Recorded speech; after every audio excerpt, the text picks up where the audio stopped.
केहू ने साधना तो अगुआई, मातु पाल की सकल चलाई। निषाद राज को आगे करके पीछे सभी माताओं की पालकियां चलाई। साथ बुलाए भाई लघु दीना, विप्रन सहित गवन गुरु कीना।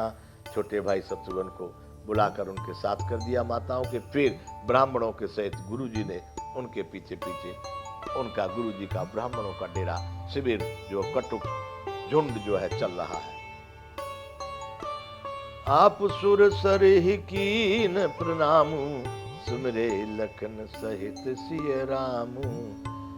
फिर चलते चलते भरत जी ने गंगा जी को प्रणाम किया है और लक्ष्मण सीता जी के साथ में राम जी का स्मरण किया है मन ही मन में। चल देते हैं तब।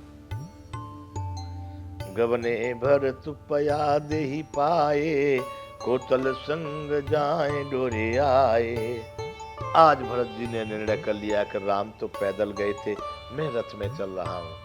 ऐसा विचार करके भरत जी पैदल ही चले। उनके साथ बिना सवार के घोड़े बागडोर से बंधे हुए ऐसे ही खाली खाली खाली चल रहे। कोई उन घोड़ों पर नहीं बैठा। भरत जी उतर गए नीचे, कोतल चले।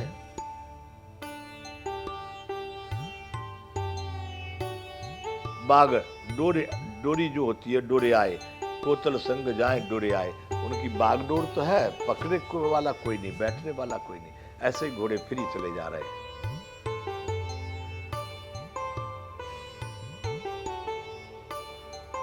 कहे सुसेवक बारह बारा, कोई नाथ अश्वसवारा। बार बार उनके सुसेवक, अच्छे वाले सेवक, सज्जन सेवक भरत जी से बार बार कहते हैं, हे नाथ आप घोड़े पर सवार हो जाइए, आप घोड़े पर चलिए, थक जाएंगे, पैरों में कंकड़ लग जाएंगे, कांटे लग जाएंगे। भरत जी उत्तर देते हैं, राम पया देहि पाए सिधाए, हम कहूँ रथ गज बाज बनाए। राम तो पैदल पैदल गए, नंगे पैरों गए बंधुओं, और हमारे लिए रथ, हाथी और घोड़े ये बनाए गए, हम इन पर बैठ के जाएंगे। ये कैसी प्रीत है, ये कैसा प्रभु प्रेम होगा।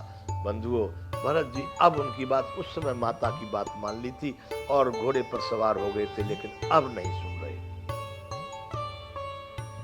सिर भरि जाऊं उचित यस मोरा, सिर के बल चल के जाऊं मेरे लिए ये उचित है, क्योंकि राम जी पैदल मेरे हेतु से गए, मेरे कारण से गए, सबका उत्पात की जड़ में हूं, मुझे तो सिर के बल जाना चाहिए। तुम तो कह रहे हो पैरों पे चलने की बात। सब ते सेवक गण, सब ते सेवक धर्म कठोरा। मुझे तो सिर के बल जाना चाहिए, क्योंकि सबसे जो है सेवक का धर्म ही सबसे कठिन धर्म है, सबसे कठोर होता है। देख भरत गत सुन मृदुबानी, सब सेवक गण गरे गलानी। भरत जी की दशा देखकर और कोमल बाणी सुन करके जितने भी सेवक गण थे गिलानी के मारे गले जा रहे हैं कि देखो इसको कहते हैं सेवा, हम तो नहीं कर पा रहे ऐसी सेवा। उनको गिलानी होने लगी कि भरत जी जैसा सेवक, सेवक लोगों को लज्जा आने लगी उनको देख करके। 203वां दोहा है बंधुओं ये अयोध्या कांड का। भरत तीसरे पहर कहूं कीन प्रवेश प्रयाग, कहत राम सिय उमगे उमगे अनुराग। तीसरा पैर बंधु 8 पैर बताए जाते हैं पूरे दिन में, 4 दिन के 4 रात के। यूं अगर अनुपात में लोगे तो हो सकता है अनुमान से 6 से 6 मान लीजिए, तो 6 से 9, 9 से 12, 12 से 3, 3 से 6, ये रात के 4 पैर हो गए। ऐसे ही दिन के 4 पैर हो गए। तो यहाँ कह रहे हैं कि भरत तीसरे पहर कहूं कीन प्रवेश प्रयाग। तीसरे पहर में दोपहर के बाद भरत जी का प्रवेश हो गया प्रयागराज में। कहत राम सिय उमग उमग अनुराग। राम सीताराम सीताराम सीताराम।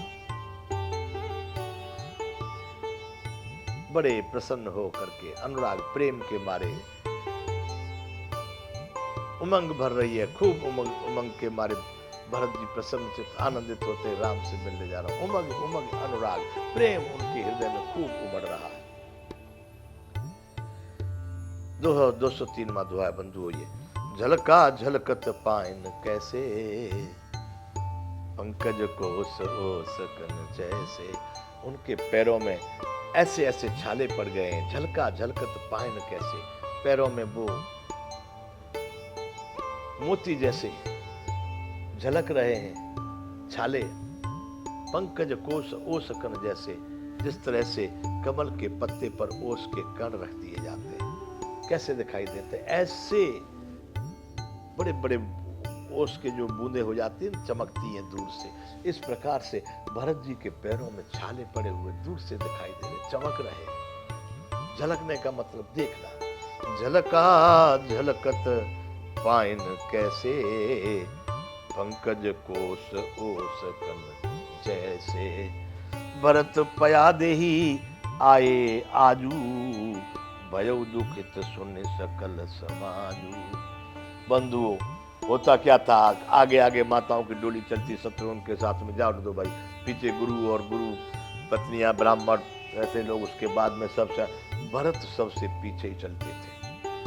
लोगों को किसी किसी को पता ही नहीं लगा, सब सवारियों में बैठ के चले गए। भरत जी जो है पैदल ही आए। तो लोगों ने सुना भरत पयादे आए आजू, आज भरत जी पैदल ही आए हैं। ऐसा सुन करके भयउ दुखित सुन सकल समाजू, सुन करके पूरा समाज दुखित हो गया। खबर लीन सब लोग नहाए, किन प्रणाम त्रिवेणी आए। जब भरत जी ने यह पता पा लिया कि सब लोग स्नान कर चुके हैं, तब त्रिवेणी पर आकर के उन्होंने फिर प्रणाम किया है। सरस्वती जी गंगा जमुना का वहां पर संगम बताते हैं। वहां पर जाकर के भरत जी ने फिर सबका खबर ली, मतलब सबका शोध लिया, पता किया, भाई सब लोग ठीक ठाक से स्नान हो गया। फिर त्रिवेणी में आकर के उन्होंने प्रणाम किया। शिविधि सीतासित नीर नहाने, दिए दान महिषुर सन्माने। फिर विधि पूर्वक गंगा यमुना के श्वेत और श्याम जल में स्नान किया। सीतासित, सित मानी सफेद, असित मानी श्याम, स्नान किया और दान दे करके वहां पर जो पंडा होते हैं, पुजारी होते हैं, जो भी ब्राह्मण लोग थे, उन सब का भरत जी ने दान दे करके सम्मान किया है। देखत श्यामल धवल हिलोरे, पुलक शरीर भरत कर जोरे। श्यामल और धवल गंगा जी की जो तरंगे हैं, हिलोरे हैं, वो धवल हैं यानी श्वेत हैं, जमुना जी की श्याम है, दोनों की तरंगे आकर के मिल रही हैं। तो देखत श्यामल धवल हिलोरे, पुलक शरीर भरत कर जोरे। भरत जी का शरीर बड़ा पुलकित होने लगा और भरत जी हाथ जोड़ करके वहां पर तीर्थराज पर अपनी प्रार्थना करने लगे। सकल काम प्रद तीरथ राऊ, विद विदित जग प्रगट प्रभाऊ। सभी कामनाओं को पूरी करने वाले तीर्थराज, आप समस्त कामनाओं को पूर्ण करने वाले हैं। वेदों में आपका प्रभाव है, जग में आपका प्रभाव प्रकट है।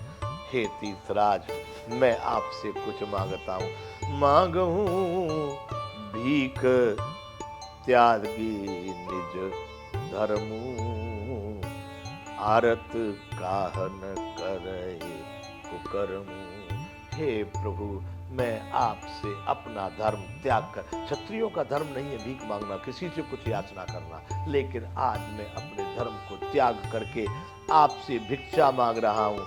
क्योंकि आरत जो होता है, जो दुखी मनुष्य होता है, वह क्या कुकर्म नहीं करता, उसके तो मन में जो भी आ जाती है वही करने लगता है। प्रभु, आज मैं आरत हूँ, इसलिए मेरी अनुचित न माने। असजिय जान सुजान सुदानी, सफल कर रहे जग जाचक वाणी। ऐसा सोच करके मेरी इस प्रार्थना को हृदय में जान करके, हे सुजान, उत्तम दानी, जगत में मांगने वालों की वाणी को सफल करने वाले आप प्रयाग तीर्थराज हैं। अर्थात वह जो मांगता है सो दे देते हैं। आपका ऐसा स्वभाव है। मुझे भी प्रभु, मेरी भी इच्छा मनोकामना को आप पूरा कीजिए।